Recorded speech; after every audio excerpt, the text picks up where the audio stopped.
अस्सलाम वालेकुम नाज़रीन, आपको एक बड़ी ब्रेकिंग न्यूज़ से आगाह करते चले। मारूफ टिकटॉकर अलिशबा अंजुम की खानपुर डैम में छलांग लगाने की वीडियो सोशल मीडिया पर खूब वायरल हो गई। टेली पाकिस्तान ग्लोबल के मुताबिक अलिशबा अंजुम अपनी बड़ी बहन जन्नत मिर्ज़ा के हमरा गुज़श्ता दिनों खानपुर डैम की सैर के लिए गईं, जहां इन्होंने कई वीडियोस बनाई। इनमें से कई वीडियो में अलिशबा और जन्नत फिसलन सीढ़ियों के जरिए डैम में कूद रही होती हैं, कहीं कश्तीरानी से लुत्फानंदोज होती रही हैं।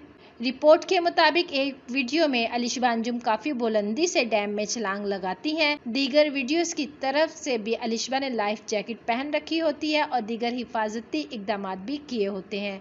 लोगों को इसकी ये बहादुरी काफ़ी पसंद आई और उनकी ये वीडियो इंस्टाग्राम पर तेज़ी से वायरल हो रही है और लोग अलिशबा को एक बहादुर लड़की करार देते हुए इसकी तारीफ कर रहे हैं। तो नाज़रीन, इस वीडियो को लेकर अपनी राय का इजहार नीचे कमेंट्स बॉक्स में ज़रूर करें। साथ ही चैनल को भी सब्सक्राइब कर दें ताकि लेटेस्ट अपडेट्स मिलती रहे।